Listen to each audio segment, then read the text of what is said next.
Good morning. It's a little before 8, and had a good night at Lost Cove Campground. It's just primitive camping with no facilities other than a pit. And those toilet pits always make me think of that scene in Slumdog Millionaire. And you know something's living down there.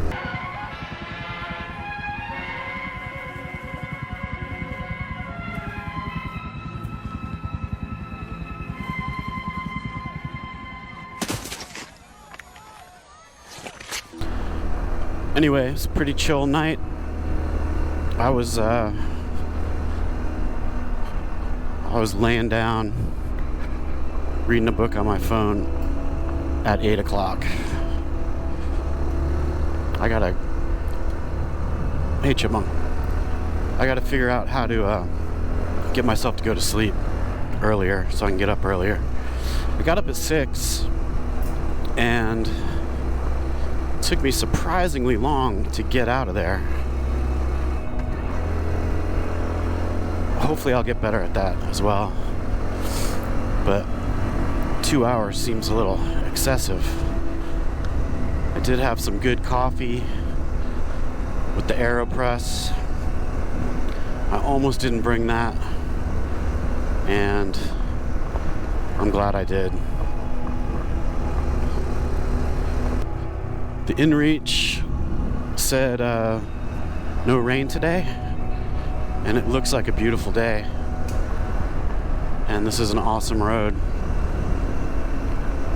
And I forgot to look where I'm headed towards.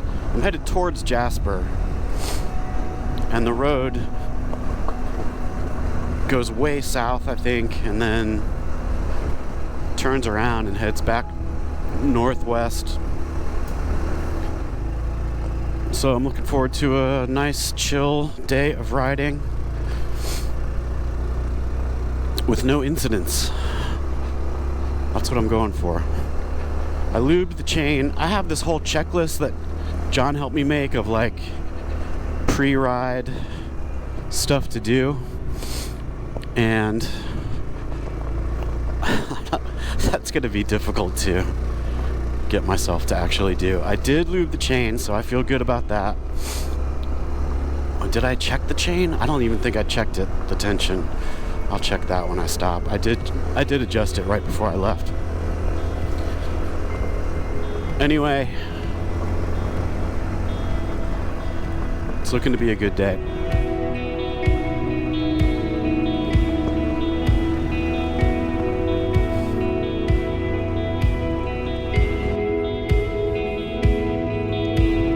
Here's a bit of a morning surprise.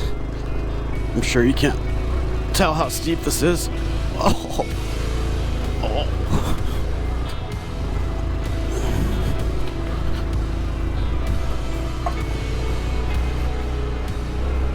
Not too bad.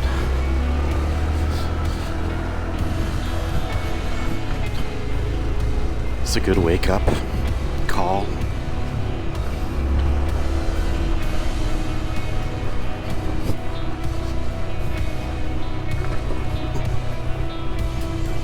I haven't said anything about Little Ugly Home Fry yet, but man, this bike,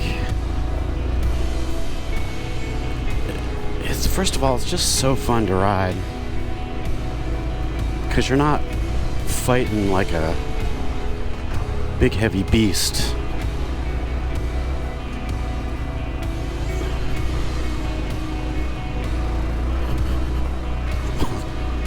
Damn, this is like Charlie's Creek style. But anyway, once I got on the TAT, going the wrong way, this bike, there's nothing to complain about. The only thing to complain about this bike is the speed on roads where it's 50 or above. God, I'm so sick of saying that, and you're so sick of hearing it, but it's really true. Why do you need a bigger bike on the TAT? You don't. once so far had the opportunity to go faster than this bike goes, even if I wanted to. I'm sure that's coming, where I'm gonna wish I could pour on some miles, but oh my Jesus, but I'm guessing it's mostly like this.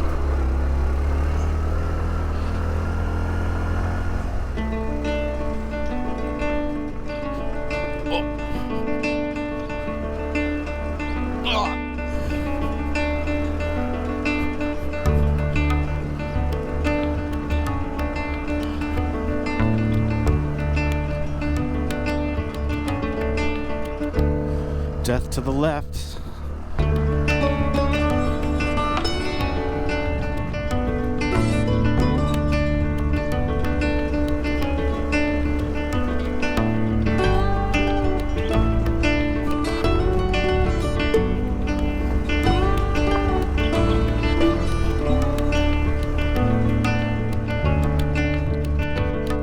I'm not sure if I've told the origin story of this trip in a video.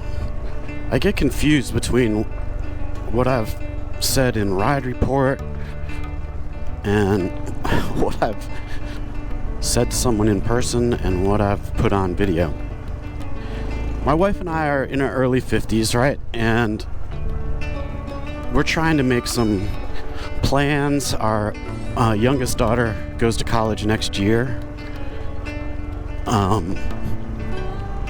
So we're kind of, at that stage of life where the kids will be gone doing their own thing, which is a bummer, but that's of course what you want. But we're trying to make plans for slowing down with the work. We're self-employed, no retirement plans, so it's all whatever we can figure out is what we've got.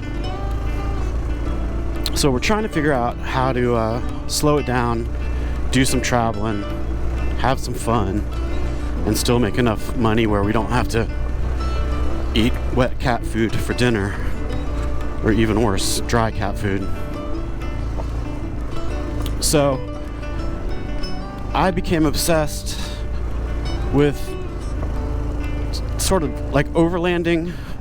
I mean, first it started with, like everyone my age, like, man, we should just get an RV and travel the country. And then that escalated to, I came across this vehicle called the Earth Roamer. And it's a sick, I don't know what it is. It's like I guess it's like a bug out vehicle. And it is awesome. The problem is, I think they start new at like $500,000 or $600,000 and go up from there. I haven't looked in a while, so it might even be higher than that. They're crazy expensive. I mean, insanely expensive. So, to get one of those, we would need to sell our house, which is okay with me. My God, I'm getting so far off track. Anyway, I got into the Earth Roamer, and I was watching all these videos about it on YouTube, and at the end of one of them, YouTube suggested that I watch C90 Adventures, and oh Jesus, I mean, I was hooked. First of all, Ed March is just a crazy motherfucker, and his personality is, oh Jesus, I need to shut up for a minute and figure this out. Oh, if I go up here, oh shit. Okay, that was the wimpy way, I understand that, but I do not want to break anything on day 2. I want to break things on the last day at the beach. Anyway, where was I? Jesus, where the hell was I? Oh, C90 Adventures. I became completely addicted to that. And At this point, I had no motorcycle. I hadn't had a motorcycle for 20 years. I would rent them every year and go out on little adventures, but that was it. I got rid of my last motorcycle when we had our first kid. So anyway, I became addicted to Ed March and C90 Adventures, and I just thought he was the coolest. And then I got to the episodes where he's doing the Trans-America Trail, and 50-something years old, into motorcycles my whole life, but I had never ever heard of the Trans-America Trail. Somehow, don't ask me how. So then I became obsessed with the Trans-America Trail, and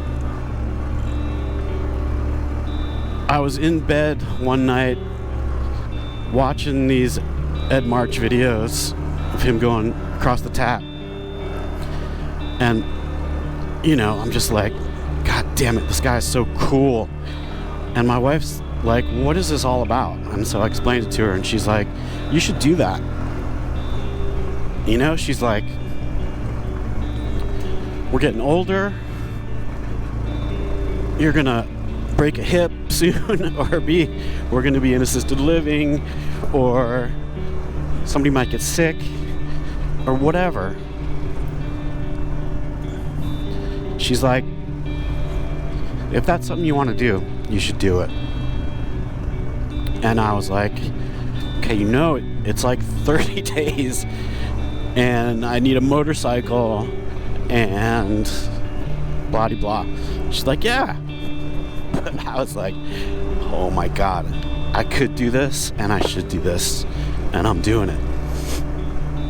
And so then the Trail 125 came out, and I fell in love with it because I used to have a Trail 70 as a little kid, and that mixed with Ed March, and I was like, I'm getting that bike and I'm doing the TAT on it. And so I did, and I am, and it just opened up a whole motorcycle situation. I also got a Royal Enfield Himalayan, which I love, and now my wife is crazy. She's like, she got off a ride with me on the Royal Enfield, and she's like, it's not very comfortable. I think you should get a big bike that would be comfortable. So now I'm looking at like Harley Electric Glides or something. I took one of those on a really long trip in Canada, and it was like sitting in a recliner going down the road. So anyway, now there's this whole motorcycle situation that wasn't there before September of last year.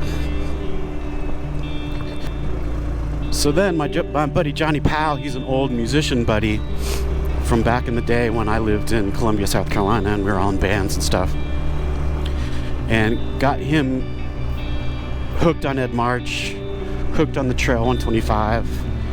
He bought the same bike. We did a couple rides together. He's going to meet me in Colorado to do the second half of the TAT on his Trail 125. And yeah, I mean, oh Jesus, just everything came together, and it's all happening. Like a week before I left, my wife was like, is this really, are you really going to be gone for 30 days? And I'm like, yeah, I guess so.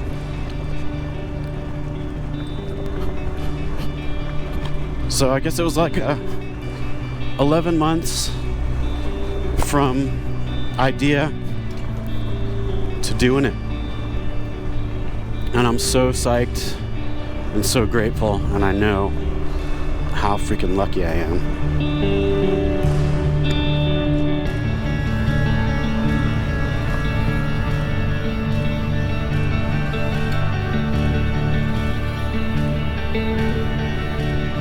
Oh my God, it's so gorgeous. I don't know if you can see through there. Jesus.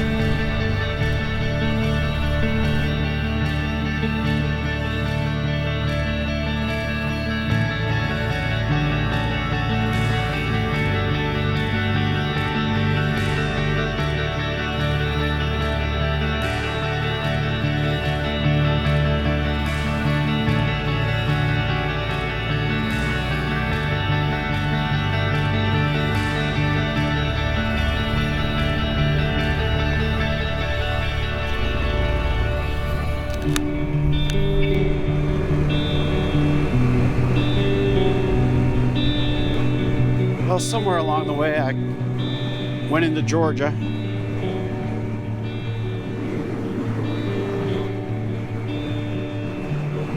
And I think there's a gas station up here. That's looking good.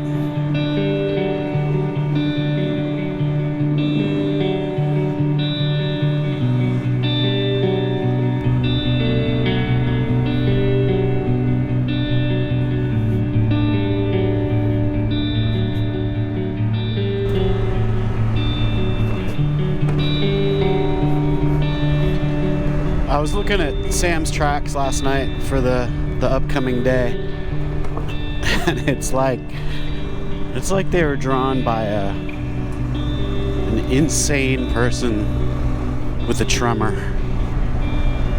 And obviously, this is not about getting to Oregon in an efficient manner. I mean, basically what Sam has done is he's built an amusement park ride for people who ride motorcycles. I mean, he's like a curator of roads. He's like a Spotify playlist master. I mean, he's gone out and done all this work to pick the best roads, and I just can't imagine the work that went into this. And I think the work that goes into it, you know, constantly to get it updated and change roads that have closed and find other roads when roads have been paved over. It's an impressive thing. I mean, there's no other way I would ever in my life find myself on this particular road.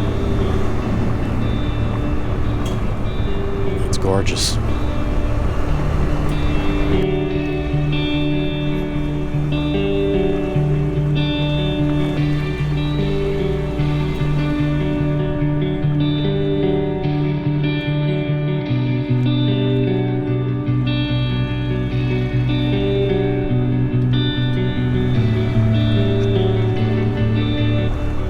Some of these places are just, they feel so remote.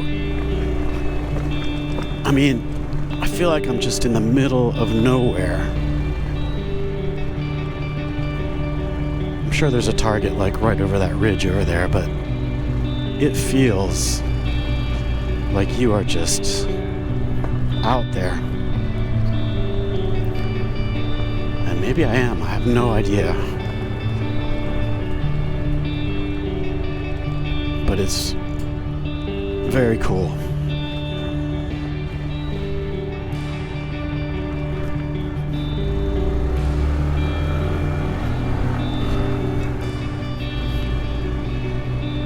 I am just praying for no flat tires, because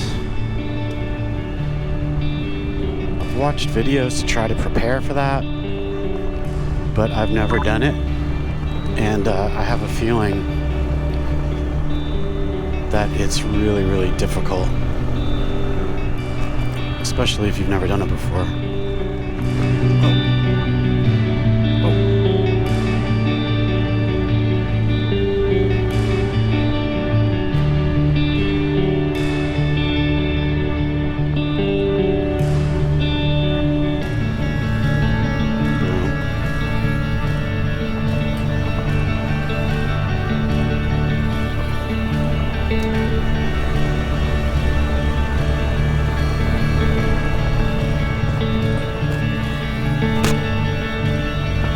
Damn, Sam, what are you doing, man? I took a turn onto this forest road that was like straight, and I'm like, all right, we're about to hit some pavement. Got chill, then turned onto this road, which this is not so bad right here, but good Lord, rocky and nuts, overgrown. I'm ready for some pavement, just a little bit. And I'm gonna take a break here in a minute, but I keep waiting for like the killer view spot. And it's just basically been a woods tunnel with hints of awesomeness out there, but you can't really see. Oh, Jesus. Oh. You can't really see what's going on. So I'm gonna have to give up the dream of a good view and just stop for a minute.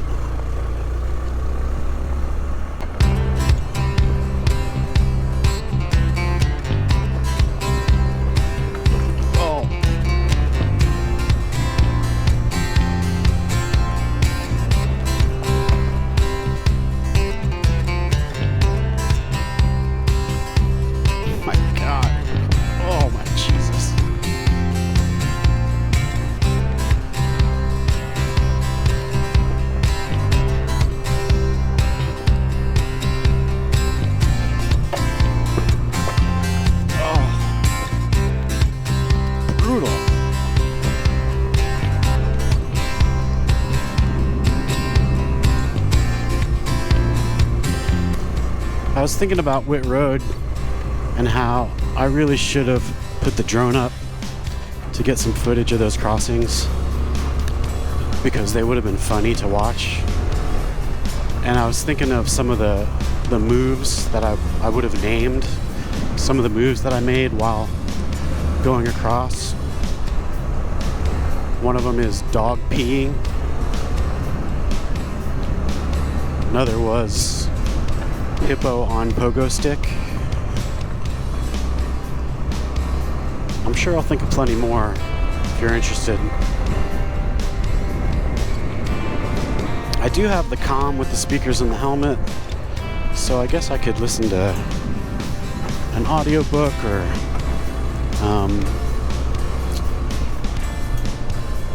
podcast, music. I never listen to music though, except for at home on the record player. But I'm not into it. I kind of like the wind. Plenty entertaining for me.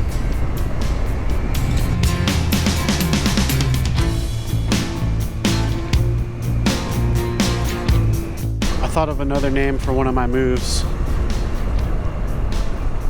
Dead flamingo on bungee jump. It's really descriptive, accurate.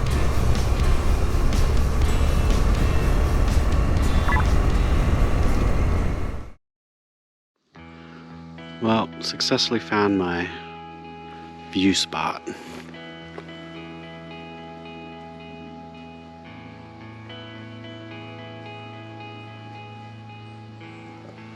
Hoping you can see that lake.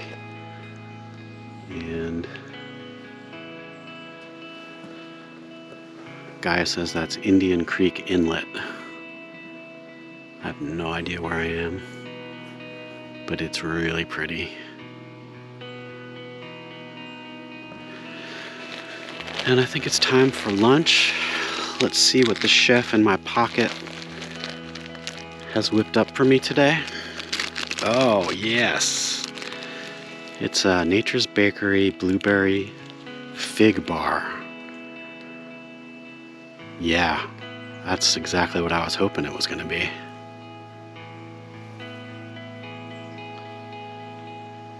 There's worse places to eat a fig bar. The Garmin says I've only gone 50 miles in almost 5 hours. 8, 9, 10, 11, 12. That's not right though, is it? That can't be right. It's only 12. I don't know what's going on. But I wanted to show you what these drop-offs look like. I don't know if you can tell or not, but it's quite steep.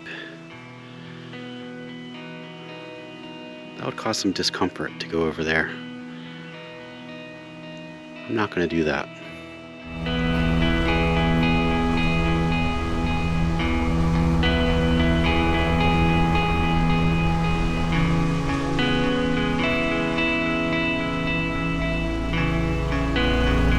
That was the first human I've seen in probably 50 miles of dirt. 50 miles doesn't sound like that much, but god damn. I've seen nobody.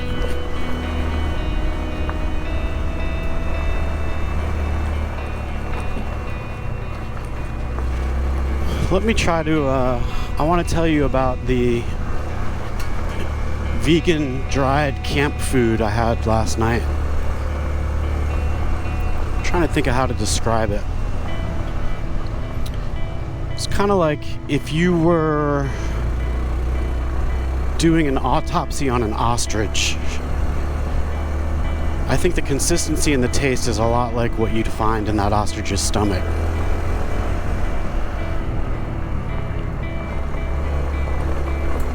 They're by a company called Leafside, and I want to give Leafside all the props they deserve, which are 0 props. Leafside, your shit is disgusting.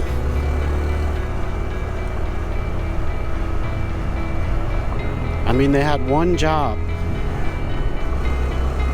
and they completely fucked it up.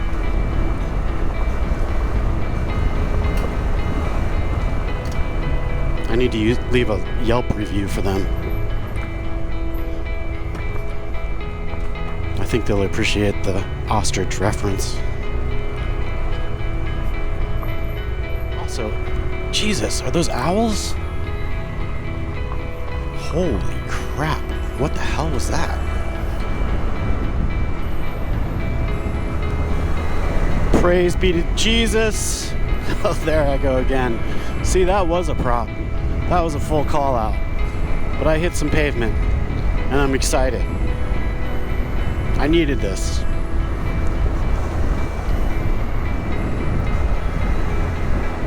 I don't know if it means... Oh, Jesus. Ugh. I don't know if it means if I'm on my way to civilization or not. But it's a good sign. I also have realized that one of my true talents, that I need to find a way to monetize this, but one of my true talents is hitting each pothole dead center. I mean, it's uncanny. The amount of skill that takes is just incredible. I think you'll agree.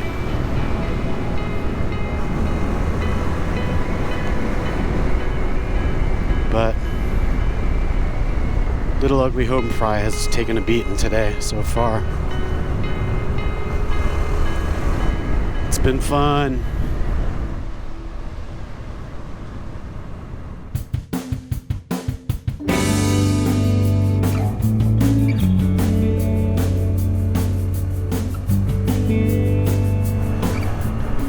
Oh no!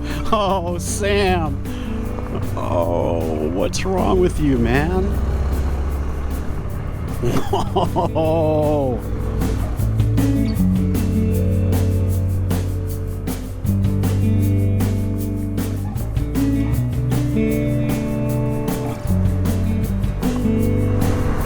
Okay, I got one more. Lizard in the chastity belt. That's it. I'm done with that. That part of my life is over.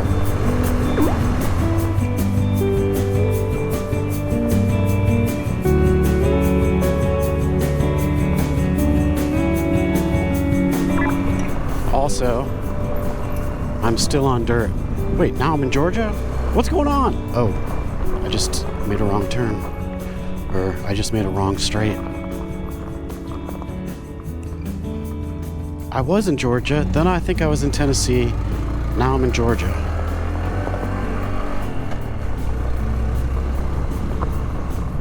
Am I in Georgia? Who knows?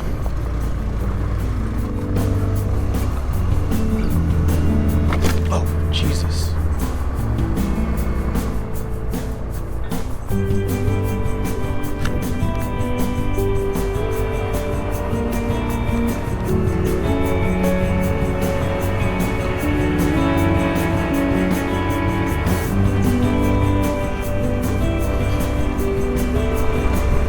still on dirt. And I don't know how this is possible, but I just passed an overlook that we passed on the Smoky Mountain 500. How am I still on the Smoky Mountain 500? It's crazy.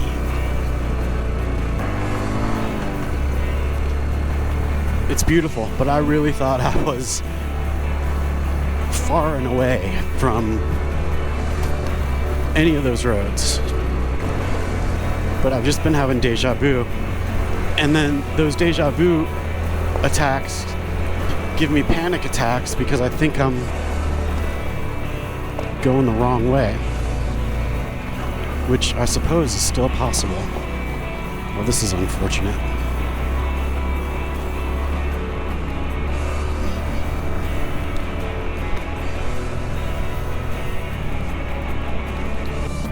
But apparently, this is the TAT. Unless I've entered a track wrong or done something stupid.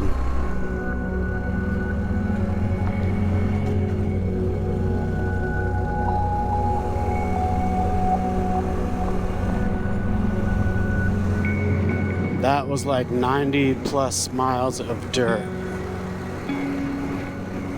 Holy crap. That was very fun. But I needed a little pavement. I'm psyched for it.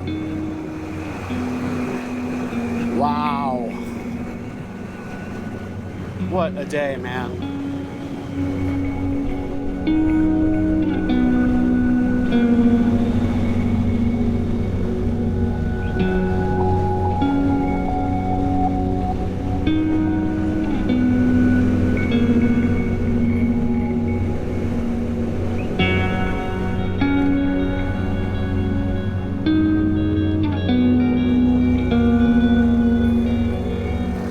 I think this is Wolf Mountain.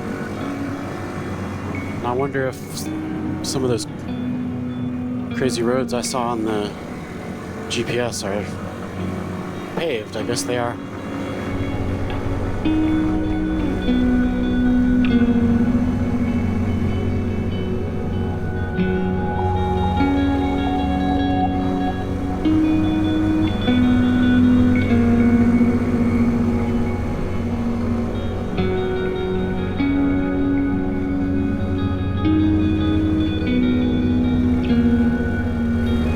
Truck.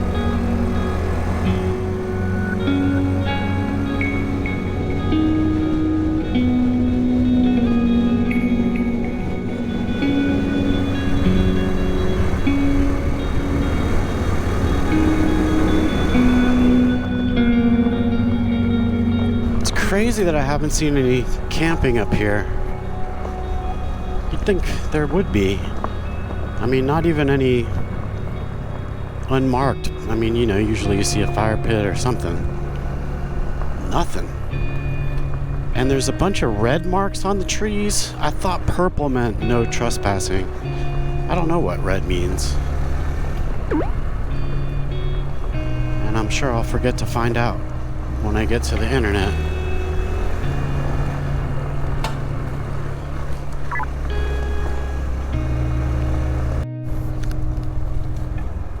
Just made it to some pavement. It's really pretty up here. Can't quite see the view. Sort of see through those trees.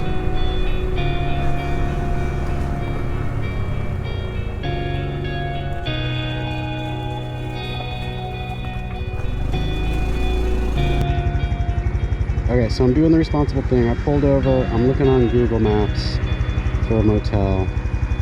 And this is what I get. It's been like this all day for me. I don't know if something's wrong with my phone or if there's just no cell service. Do I have LTE? So, I don't know.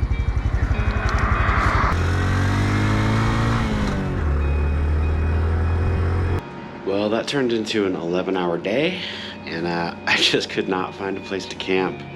So I ended up at this motel. I told the dude that it had to be a ground floor room because I just didn't have the energy to lug my stuff up a flight of stairs because I'm lazy. And so he's like, well, I can give you the jacuzzi room at the same price, but you have to promise not to use the jacuzzi.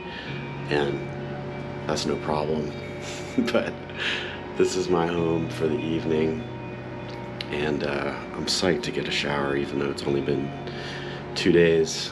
And I gotta figure out how to find a place to stay better each day. I just had no cell service, and I don't know how you do it. I don't know the right way to do it, so I gotta figure that out, because I can't stay in a motel every night. And even here, looking at the laptop for tomorrow, I'm having a hard time. I don't see any campgrounds, and it's just hard to search along the route with other apps because you don't know where the route is. So anyway, that's about it for today, and I'll see you tomorrow.